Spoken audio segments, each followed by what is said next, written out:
इसी पर हम एक सवाल पूछना चाहते हैं आपसे। आप नेतागिरी से कितना पैसा कमा रहे हैं आज? नेता आपकी एक सेकंड, एक सवाल और इसमें जोड़ेंगे। आपकी इनकम का सबसे बड़ा ज़रिया क्या है? देखिए, हम लोग बिजनेसमैन लोग भी हैं। जी, आप लोग जानते हैं कि हम बच्चा से बिजनेस कर रहे हैं। मेरे यहाँ व्यापार है, मेरे पिताजी भी, मेरे जो वालिद मोहतरम हैं, मेरे भाई हैं। जी, हम लोग बिजनेसमैन हैं। नेतागिरी से पैसा कैसे कमाया जाता है, ये तो हमको समझ में ना आता। ये आपका सवाल हो कि नेतागिरी में आपने पैसा कितना खर्च किया तो अच्छा लगे। हम तो देने वाले लोग हैं, खर्च करने वाले लोग हैं। मेरा एक इतिहास है, एक आदमी को कोई ला के खड़ा कर दे, हम अपने राजनीतिक जीवन से संन्यास ले लेंगे। कि वसीम अकरम ने कभी किसी का पैरवी किया हो तो 10 पैसा लिया हो, या अपने गाड़ी में तेल भरवाया हो। जी, हम अपने संसाधन से, अपने खर्च से, अपने गाड़ी लेके जाके लोगों का मदद करते हैं। चाहे उनका थाना में पैरवी हो, डॉक्टर कन ले जाना हो, कोर्ट में जाना हो, या उनको जो भी जरूरत हमसे पड़ा हो। तो हम तो कभी जिंदगी में किसी से 1 रुपया नहीं लिया। हमको इस बात का फक्र है, बोलते हुए होता है कि कोई कह नहीं सकता, कोई माय का लाल है ला के खड़ा कर दीजिए। आपके चैनल के माध्यम से हम कहते हैं कि वसीम अकरम ने कभी किसी का 10 रुपया लेके पैरवी किया हो, नाम पूछ के पैरवी किया हो, जात पूछ के पैरवी किया हो, धर्म देख के पैरवी किया हो। ये तो मेरे नेचर ही में नहीं है।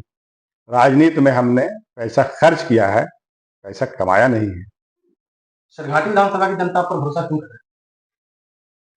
भरोसा हम पे तो कर नहीं करे, चूंकि हम उनके हैं, हम उनके भाई हैं, उनके बेटा हैं, उनके परिवार हैं। तो एक परिवार पे भरोसा ना किया जाए तो किस पे किया जाए?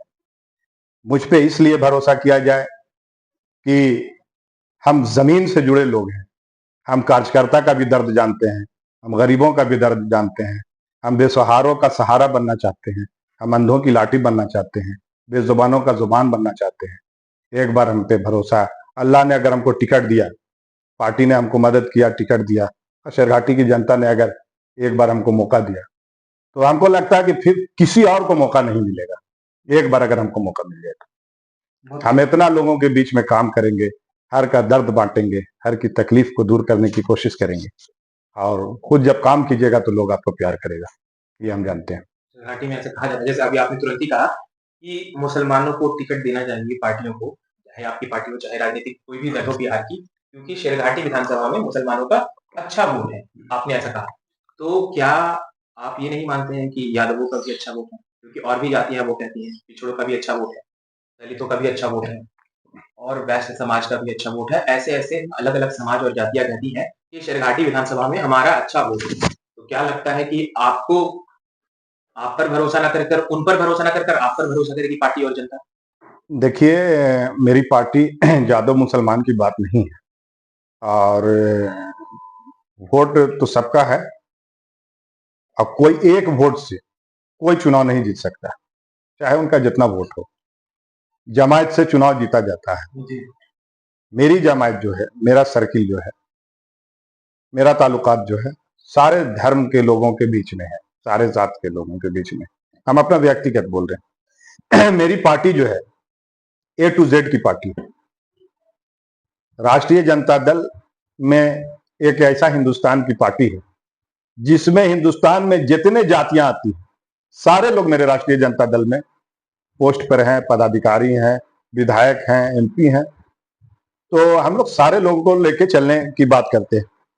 मुसलमान को गया जिला में एक टिकट मिलना चाहिए, उसमें शेरघाटी सबसे ज्यादा वोट है शेरघाटी में, इसलिए हम लोग शेरघाटी से मांग करते हैं कि हम लोगों की आबादी यहाँ ठीक ठाक है, और हम लोग वफादारी से पूरे बिहार में राष्ट्रीय जनता दल को अगर कोई मजबूती से वोट देता है तो वो मुसलमान देता है। तो हम लोग अपना वफादारी से वोट देते हैं, तो हमको टिकट भी चाहिए, हमको चुनाव लड़ना भी चाहिए। जब तक हम MLA ना होंगे तब तक हम कैसे अपने लोगों की समस्या का निदान करेंगे? एक राजनीतिक आदमी होने से समस्या का निदान नहीं होता। जब तक आपको पावर नहीं हो, आप कोई जगह ना हो, तो इसलिए अपने लोगों का काम करने के लिए अपने लोगों का नुमाइंदा होना जरूरी है। इसलिए हम लोग चाहते हैं कि राष्ट्रीय जनता दल को गया जिला में एक टिकट देना चाहिए, और उसमें शेरघाटी सबसे अच्छी सीट है। यहाँ हम लोग का भाईचारा है, हम लोग मिलजुल के चुनाव जीतेंगे। जैसे वसीम साहब कि आप युवाओं के चहेते हैं, युवा नेता माने जाते हैं। तो क्या आपको ऐसा लगता है कि पार्टियाँ और आप खुद भी अभी भी जाति पर वोट माँगते हैं और जाति पर सीट माँगते हैं? आपको ऐसा लगता है कि आप और आपकी पार्टियाँ ऐसे कर रही है कि जाति वोट माँग रही है बिहार में अभी भी? आप सबसे पहले समझ लीजिए कि मेरी पार्टी का नारा है कि ए टू जेड की पार्टी है, जी। ए टू जेड जात की पार्टी है। मेरे पार्टी में सिख भी हैं, मेरे पार्टी में ईसाई भी हैं, मेरे पार्टी में राजपूत भी हैं, मेरे पार्टी में ब्राह्मण भी हैं, मेरे पार्टी में राजपूत सांसद हैं, कुशवाहा भी हैं, मांझी भी हैं, रविदास भी हैं, पासवान भी हैं, मुसलमान में जितने लोग हैं मुसलमान भी हैं। तो हम ही तो सब, मेरी ये पार्टी तो सारे लोगों को लेकर चलने की बात करती है। तो जाति से ऊपर उठ करके आप वोट कभी नहीं माँगेंगे डेवलपमेंट पे, शिक्षा पर, विकास पर, स्वास्थ्य पर, इन सब पर आप क्या तो विचार हैं? तेजस्वी जी का विजन है शिक्षा, स्वास्थ्य, दवाई, पढ़ाई, सुनवाई की सरकार। मेरा नारा है, हम लोगों की पार्टी का नारा है, गरीबों को दवाई मुफ्त मिले, पढ़ाई मुफ्त मिले, सुनवाई हो, 200 यूनिट बिजली फ्री। लगता है कि बिजली बिल फिर लगेगा पैसा? पूरे बिहार को पूरे बिहार में घोषणा पत्र है मेरा। घोषणा किया पार्टी ने? हाँ, पार्टी ने घोषणा किया है। मैनिफेस्टो रिलीज किया। हाँ, माई बहन मान योजना, 2500 रुपया हर महिला को। आपके घर में 5 महिला है तो पांचों को 2500 रुपया मिलेगा। वृद्धा पेंशन 1500 रुपया मिलेगा, विधवा पेंशन 1500 रुपया मिलेगा, 400 से करके। गैस सिलेंडर 500 रुपये मिलेगा, महंगाई कम करने के लिए। चूंकि राजद की सरकार गरीबों की सरकार, हम गरीबों की बात करते हैं। राष्ट्रीय जनता दल और राष्ट्रीय जनता दल के अध्यक्ष आदरणीय लालू प्रसाद यादव जी गरीबों के मसीहा हैं, गरीबों के नेता हैं। तो ये तो हम लोगों का, पढ़िए आप लोग, समझिए इसको, हम लोग तो घोषणा किए हुए तो हैं। ये जो घोषणा है, तो सरकार आने के बाद, आने से पहले बहुत सारी ऐसी मैनिफेस्टोज देती है कि हम ये कर देंगे, वो कर देंगे, लेकिन आज तक धरातल पर सरकार हो जाने के बाद कोई सरकार नहीं करती है, चाहे हम आपकी पार्टी की कहें, चाहे आपके विरोधी दल की कहें। देखिए, सबसे तो पहले कि आपने अच्छी बात बोला है। अब क्या कीजिएगा, अब सरकार के लोग घोषणा करके मुकर जाते हैं। जी। मेरी सरकार तो 20 साल से सत्ता से 20 साल से हम लोगों ने सत्ता नहीं देखा। हम जब से पॉलिटिक्स में आए तो हम विपक्ष में ही राजनीति किया है, आज तक हमने सत्ता नहीं देखा। वादा करके मुकर जाना भाजपाइयों का काम। आप ठीक बोल रहे हैं, उन्होंने घोषणा किया था कि 2 करोड़ लोगों को नौकरी देंगे, जी। बेरोजगारी दूर करेंगे, देश में बहुत सारा घोषणा उनका था। ये घोषणा उन्होंने नहीं की, पूरा किया। लोगों का तो विश्वास उठा है, लेकिन हम लोगों की सरकार झारखंड में है, राष्ट्रीय जनता दल, कांग्रेस और जेएमएम का, उन लोगों ने करके दिखाया है, इसलिए जनता उनको दोबारा रिपीट किया। हम लोगों ने भी इंशाल्लाह करके दिखाएंगे, सरकार तेजस्वी जी की आएगी तो। और तेजस्वी जी ने घोषणा किया था 2020 के इसमें कि हम लोगों को नौकरी देंगे। जब डिप्टी सीएम बने, नीतीश जी के साथ सरकार चला रहे थे, तो पूरा बिहार, पूरा देश जान रहा है कि तेजस्वी जी ने कितने लोगों को गांधी मैदान में बुला बुला के नौकरियां दी। ये बात लेकिन आप अभी वर्तमान के मुख्यमंत्री श्री नीतीश कुमार कहते हैं कि वो जुमला था, हकीकत में नौकरी हमने बाँटी और हमने दी। ऐसा नीतीश तो कुमार उनको का जब बयान। उसका जवाब है, देखिए नीतीश जी ने नौकरी बांटा, नौकरी दिया, तो पहले काहे नहीं दिया?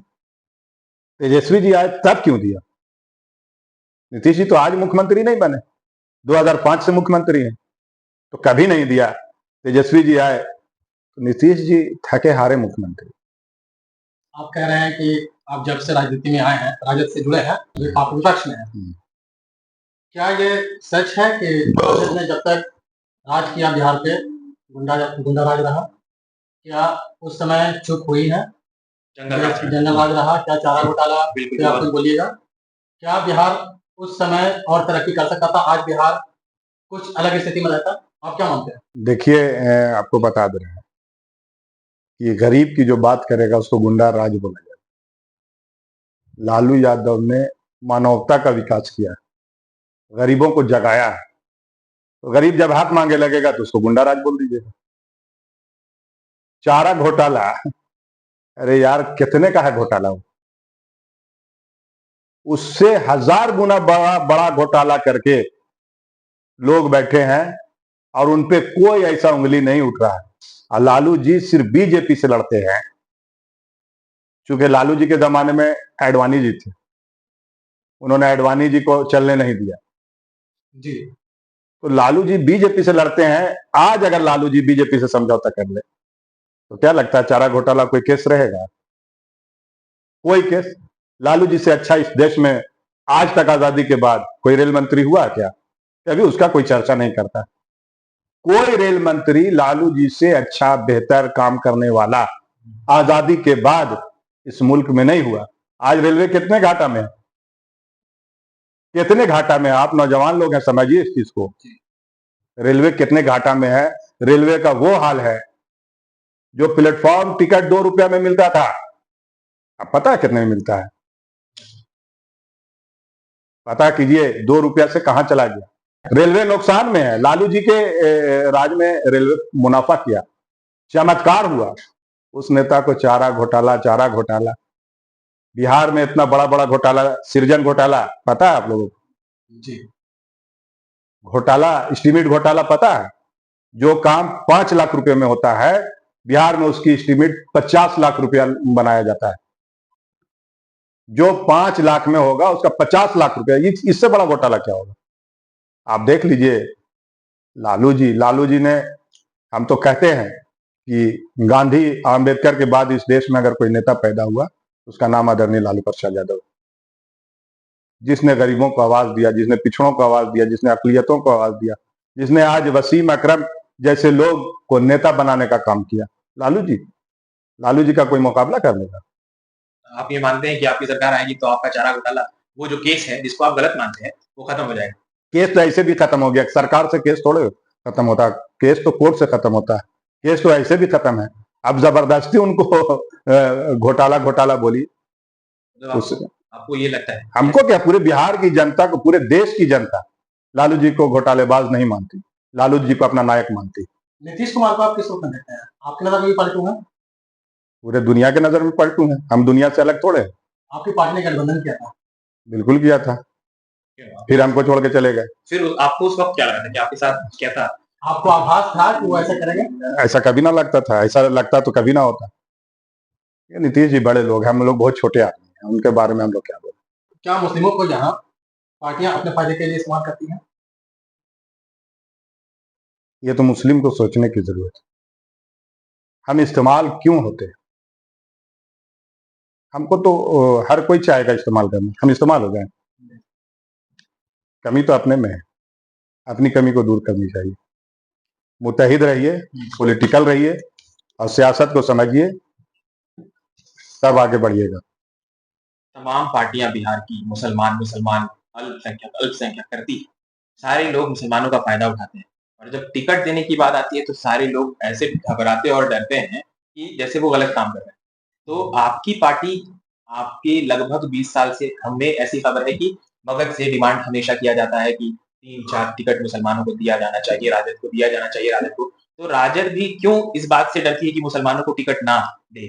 राजद ही एक ऐसी पार्टी है जो मुसलमानों को बड़े पैमाने पर टिकट देती है।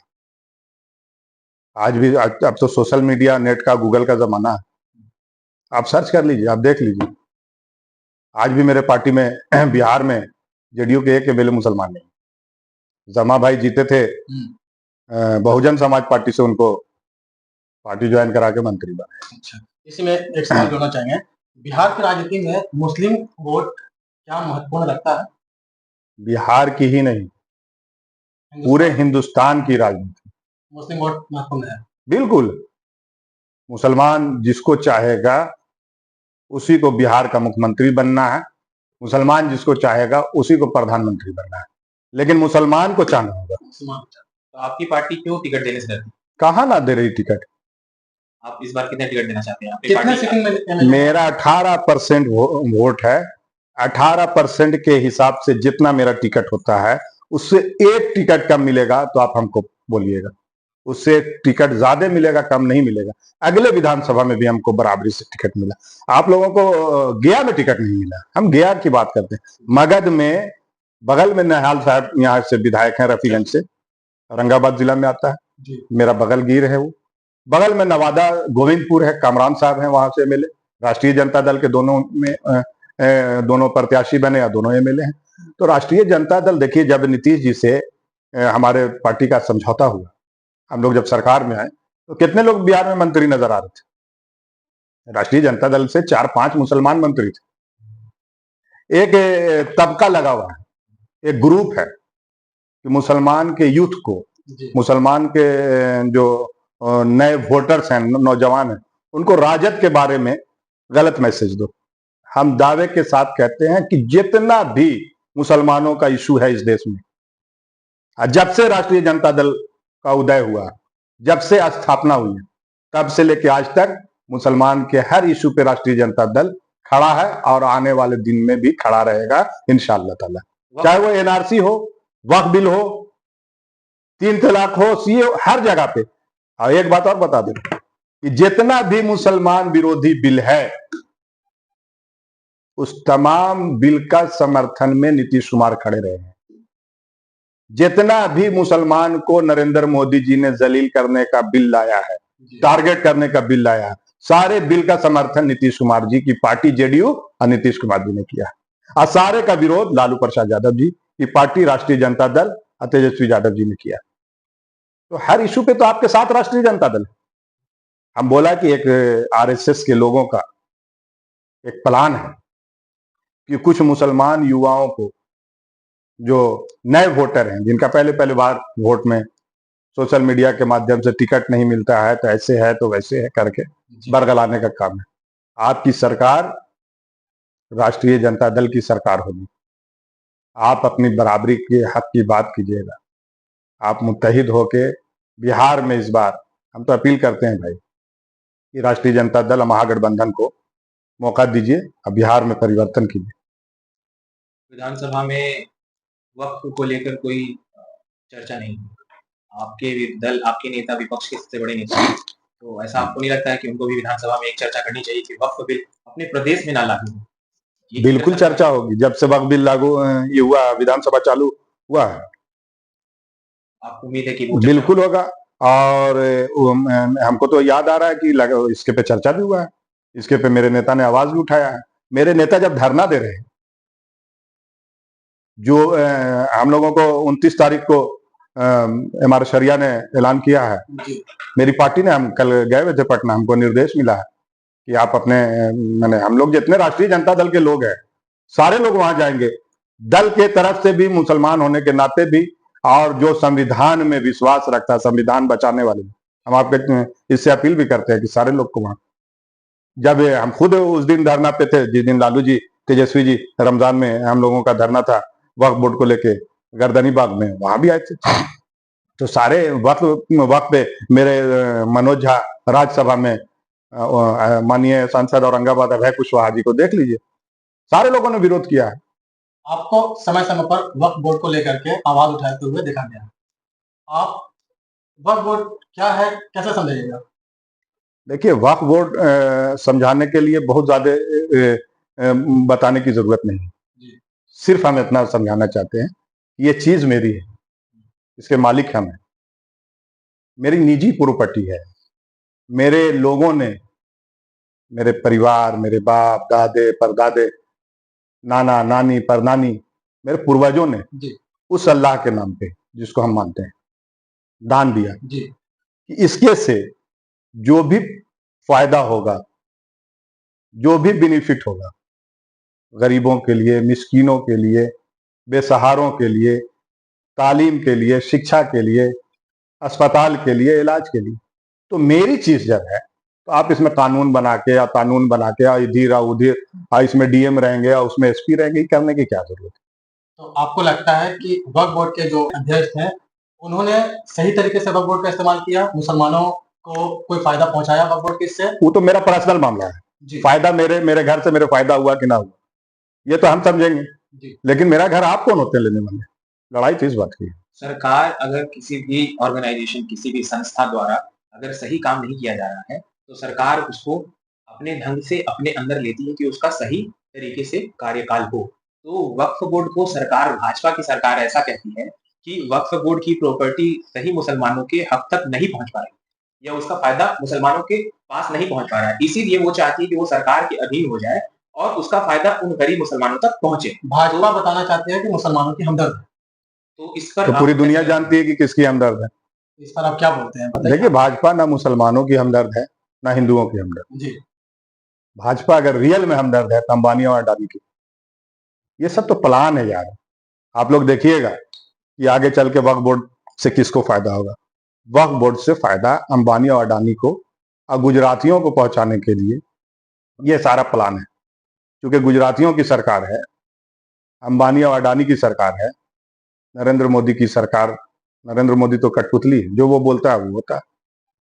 आप को लगता है कि वक्फ बोर्ड वापस होगा, या आपकी पार्टी अगर सरकार में आती है तो आप अपने प्रदेश में, बिहार में कम से कम वक्फ बोर्ड बिल्कुल कानून लागू नहीं होने देंगे? नहीं होगा इंशाल्लाह। ये बात आप कहते हैं? एकदम कहते आपकी हैं, पार्टी की तरफ से कहते मेरे नेता भी कहते हैं। अच्छा, सरघाटी के बारे में कुछ सवाल है। सरघाटी में बढ़ते हुए क्राइम, यहाँ की प्रशासन से जो चूक हुई है, या क्या आप बढ़ते हुए क्राइम के लिए प्रशासन को कितना जिम्मेदार जिम्मेदार मानते हैं? यहाँ के प्रशासन को जिम्मेदार मानते हैं? बिल्कुल मानते हैं, 100% मानते हैं। पुलिस प्रशासन अगर चाह जाए जी। तो क्राइम करना, क्या क्राइम के बारे में सोचना भी दुश्वारी हो जाएगा। ख्याल भी ला नहीं सकता क्राइम करने वाला लोग। तो पुलिस तो जो काम करना चाहिए वो कहाँ करती है। आए दिन शेरघाटी ऐसे छोटे शहर में लूट-पाट, रेप, मर्डर, अलग-अलग तरीके का क्राइम, शराबबंदी का उल्लंघन करना, ये सब तरीकों का क्राइम हो रहा है। तो इसके लिए शेरघाटी की प्रशासन कितना जिम्मेदार है और आप क्या मानते हैं कि इसको किस तरीके से सही करें? शेरघाटी की प्रशासन इसके लिए 100% जिम्मेवार है। हम शेरघाटी के प्रशासन से मांग करते हैं कि भाई, पुलिस प्रशासन अगर चाह जाए क्राइम नहीं होगा। लेकिन क्राइम का दूसरा पहलू है। जी। क्राइम अगर हो जाए, क्योंकि पुलिस हर जगह खड़ी नहीं होती। हम लोग बात करते करते कोई क्राइम कर दे, लेकिन क्राइम क्रिमिनल को पुलिस पकड़ती कितना है, कानून का भय कितना है, वो जरूरी है, वो इंपॉर्टेंट है। तो हमको अभी तो नहीं लग रहा। बिहार में तो रोज रोज हत्या, बलात्कार, लूट आम हो गया है। आप शेरघाटी के बड़े विपक्ष के नेता माने जाते हैं, क्योंकि आपकी पार्टी का सिर्फ यहाँ विधायक है। पार्टी आपकी केंद्र राज्य में, सरकार में नहीं है। वैसे भी आप बड़े विरोधी नेता माने जाते हैं यहाँ के। तो आप इन क्राइम को रोकने के लिए क्या प्रशासन के साथ मिलकर कोई ऐसा काम किया है आज तक? ये क्राइम नहीं होना चाहिए, या देखिए, क्राइम को रोकने के लिए हम लोग प्रशासन के से अपील करते रहते हैं। जब बीच मीटिंग हुई या शांति समिति की बैठक हुई, बहुत सारे बैठक में हम लोग जब शामिल होते हैं, तो जो मुद्दा है शेरघाटी का, हम लोगों का काम है बताना, मानना, उसके पे अमल करना प्रशासन का काम है। तो ऐसा कभी होता भी, जो बताया उसके पे देखा भी गया। आप प्रशासन की नाकामी बता रहे हैं। आपके आलोचक का कहना है कि पुलिस प्रशासन के साथ आपका साथ है। आलोचक तो बहुत सी बात बोलते हैं। आलोचक को कहने से क्या हो जाएगा। 60 और गांठ तो माफिया लोग का होता है, अच्छा। जो बहुत सारे माफिया का है। जी। हम लोग खुली किताब हैं। हम लोग अगर प्रशासन से बात भी करते हैं तो वायरल हो जाता है। मेरा बहुत सारा वीडियो है जो हम बात कर रहे हैं, बोल रहे हैं, जी। तो वायरल है। तो हम लोग प्रशासन को, जो अपने लोगों की बात होती है, जहां पे लगा कि आप प्रशासन गलत कर रहा है, उसको बताने का काम करते हैं। इससे ज्यादा कभी कोई हम लोग को फालतू कहीं देखा है क्या कि जाके बैठे हुए हैं, चाय पी रहे हैं या चाय पिला रहे हैं? कोई नहीं बता सकता है। आपके गांव में, आपके इर्द गिर्द बहुत सारे ऐसे माफियाओं का गठन है, जैसे भू माफिया है, बालू माफिया है, एनएच के माफिया अलग अलग हैं, जो पुराने ट्रक्स को मतलब अधिग्रहण करके बेच दिया करते हैं। ऐसे ऐसे अलग तरीके का बहुत सारा केसेस आ रहा है आपके गांव के इर्द गिर्द। उस पर आप क्या ख्याल रखते हैं और प्रशासन को क्या कहना चाहते हैं? देखिए, एक बात बता दे रहे हैं कि ये सब काम है प्रशासन को देखने का। बालू माफिया या भू माफिया या गाड़ी घोड़ा वाले लोग हैं, या बहुत सारे क्राइम हैं। लेकिन हम लोग जो हैं, अगर किसी के क्राइम से किसी को नुकसान पहुंचता है, किसी गरीब को नुकसान पहुंचता है, किसी गांव को नुकसान पहुंचता है, सड़क को नुकसान पहुंचता है, तो हम लोग खड़े हो जाते हैं। तो ये काम तो पुलिस प्रशासन का देखना चाहिए। माफिया लोग पे शिकंजा लगना चाहिए।